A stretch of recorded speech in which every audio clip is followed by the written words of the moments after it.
E aí, pessoal, tudo bom com vocês? Sejam bem-vindos a mais uma videoaula aqui no canal. Sou o professor Tiago e nessa videoaula vamos fazer a resolução do PET 3 do primeiro ano do ensino médio, semana 6 de Física. Então vamos lá, questão 1. Um bloco de 4 kg de massa e velocidade de 10 metros por segundo, movendo-se sobre um plano horizontal, choca-se contra uma mola, como mostra a figura.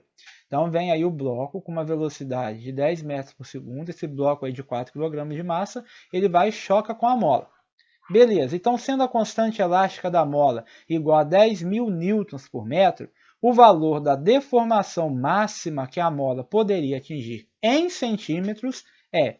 Então vamos lá, resolver aí, vamos escolher os dados que o problema nos deu. Ele nos deu que a massa do bloco é de 4 kg, a velocidade dele quando ele atinge a mola é de 10 metros por segundo e a constante elástica da mola é de 10.000 newtons por metro.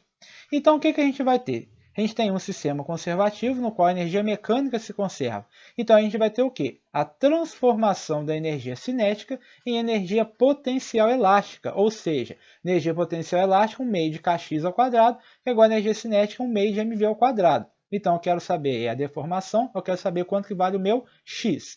Então, o que eu posso fazer? Eu corto meio com meio, sobrou o quê? Kx ao quadrado é igual a mv ao quadrado. Substituindo, o meu K vale 10.000, 10.000 x ao quadrado é igual a massa, 4 kg, vezes a velocidade ao quadrado. Velocidade é 10, 10 ao quadrado. 10 ao quadrado vale 100. Então, ficou 10.000 x ao quadrado é igual a 4 vezes 100. O que eu vou fazer para simplificar? Vou cortar 0 com 0. Cortar 2 zeros da esquerda com 2 zeros da direita. Então, o que me sobrou? X ao quadrado é igual a 4 sobre 100. Então, x vai ser igual a raiz de 4 sobre 100. Raiz de 4 vale 2, raiz de 100 vale 10. Então, sobrou 2 dividido por 10. 2 dividido por 10 dá 0,2 metros. Como eu trabalhei com todas as unidades do sistema internacional, então meu valor aí da deformação vai ser em metros, então 0,2 metros. Como o enunciado me pediu em centímetros, eu sei que 0,2 metros são 20 centímetros. Então, minha resposta aí, 20 centímetros, alternativa D. Então, resposta à questão 1, alternativa D. Questão 2, da Universidade Federal de Minas Gerais. Daniel e André, seu irmão, estão parados em um tobogã, nas posições mostradas na figura. A seguir. Daniel tem o dobro do peso de André, e a altura em que ele está em relação ao solo corresponde à metade da altura em que está seu irmão. Em um certo instante, os dois começam a escorregar pelo tobogã. Despreze as forças de atrito. Então temos aí, o André sai lá de cima da altura H e o Daniel sai da metade da altura. Lembrando que Daniel tem o dobro do peso de André. Então é correto afirmar que nessa situação, ao atingirem o nível do solo, André e Daniel terão energias cinéticas diferentes e módulos de velocidade diferentes, energias cinéticas iguais e módulos de velocidades iguais, energias cinéticas diferentes e módulos de velocidades iguais, ou energias cinéticas iguais e módulos de velocidade diferentes. Muito bem, então vamos resolver aí. O que eu tenho aí? Considerando também esse sistema como um sistema conservativo, no qual a energia mecânica se conserva, eu tenho a transformação da energia potencial gravitacional em cinética, ou seja, uma energia cinética, um meio de mv ao quadrado, igual a mgh. A energia gravitacional potencial gravitacional vira energia cinética. Então vamos calcular a energia cinética tanto do André quanto do Daniel no final. Então o que eu tenho? A minha massa, a massa do André MA e a altura do André NHA. Quem que é a energia cinética do André? Vai ser o meio da massa do André vezes a velocidade do André ao quadrado. Mas que energia que vai virar essa energia cinética? Eu vou ter a transformação da energia potencial gravitacional em energia cinética. Então, esse meu valor vai vir da energia potencial gravitacional, mgh. Então, como eu estou calculando a do André, eu vou ter a massa do André vezes a aceleração da gravidade vezes a altura do André. Então, a energia cinética do André vai ser massa do André vezes a gravidade vezes a altura do André, certo? E do Daniel? Ele falou que o peso do Daniel é o dobro do peso do André. Como a aceleração da gravidade é a mesma, então eu concluo que a massa do Daniel, md, é igual a 2 vezes a massa do André, ma. E o problema também me disse que o Daniel vai sair de uma altura que vale a metade da altura do André. Então, a altura do Daniel HD vai ser a altura do André dividida por 2. Então, vou calcular também a energia cinética do Daniel. Então, a energia cinética do Daniel vai ser 1/2 da massa do Daniel vezes a velocidade do Daniel ao quadrado. Mas quem vai virar energia cinética é a energia potencial gravitacional. Energia potencial gravitacional, mgh. Massa do Daniel vezes a gravidade vezes a altura do Daniel. Para eu poder comparar a energia cinética do Daniel com a energia cinética do André, eu vou ter que substituir a massa do Daniel e a altura do Daniel, que eu tenho a relação ali. Então, como é que vai ficar a energia cinética do Daniel? A massa do Daniel é 2 vezes a massa do André. E a altura do Daniel é a altura do André dividida por 2. Eu tenho um 2 em cima e um 2 embaixo. O que eu faço? Eu corto.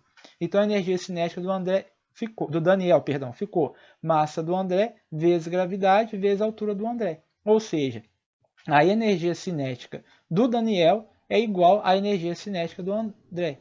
As energias cinéticas são iguais. Agora, preste atenção no seguinte, energia cinética igual não quer dizer que você tenha velocidade igual, porque a velocidade ela depende do quadrado. A energia cinética é 1/2 de massa vezes velocidade ao quadrado, então nem sempre vai ser igual.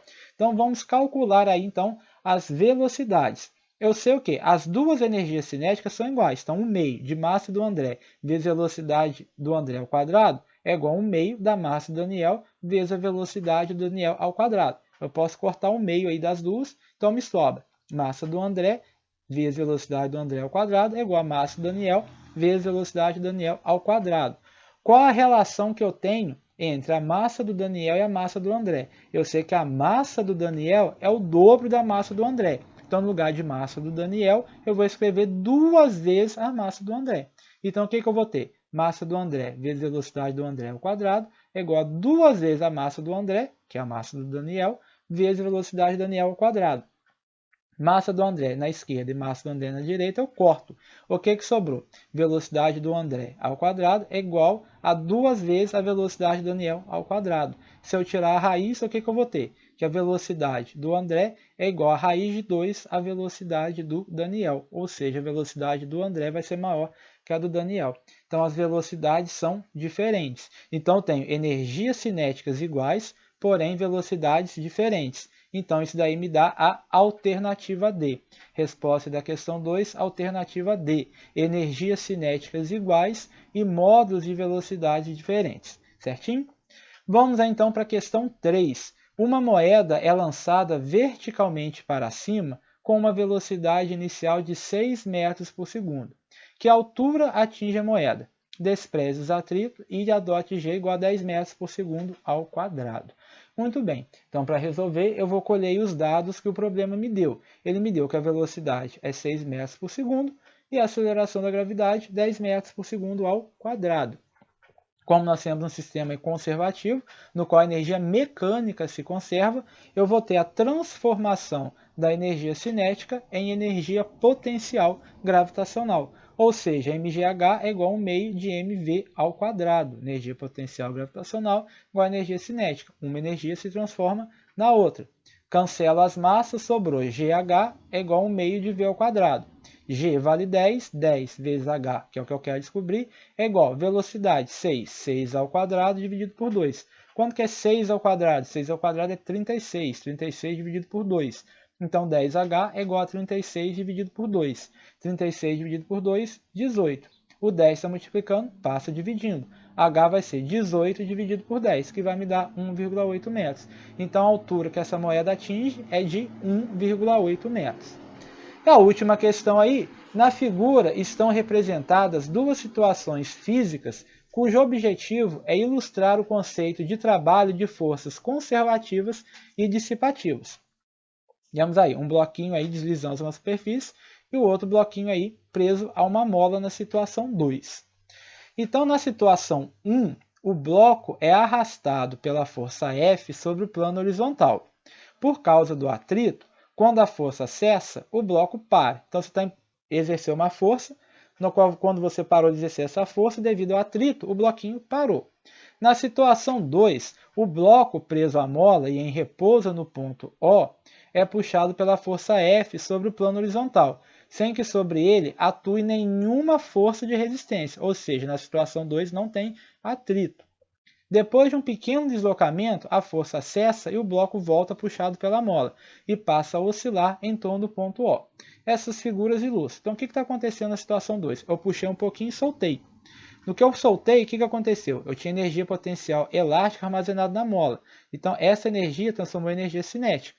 E aí, ele continuou oscilando aí em torno da posição de equilíbrio O. Então, o que essas figuras ilustram? Letra A. A situação 1, um exemplo de trabalho de força dissipativa, que é a força de atrito, para o qual a energia mecânica não se conserva. Isso daí é verdadeiro ou falso? Isso daí é verdadeiro. A força de atrito é uma força dissipativa. Embora a energia total do sistema permaneça constante, a energia mecânica não, porque uma parte dessa energia, né, foi perder por causa do atrito, geralmente em calor. E o calor não é uma energia mecânica. Então, como esse sistema não é conservativo, eu não consigo transformar essa energia que foi perdida na forma de calor ou energia sonora, transformá-la de novo em energia mecânica. Então, isso aí é o trabalho de uma força dissipativa. Quem realizou o trabalho ali foi a força de atrito, e eu não consigo transformar essa energia de novo em energia mecânica. Então, a situação 1 é um exemplo de força de trabalho, é um exemplo de trabalho de força dissipativa, para o qual a energia mecânica não se conserva. Sempre que tiver atrito, a energia mecânica não vai ser conservada.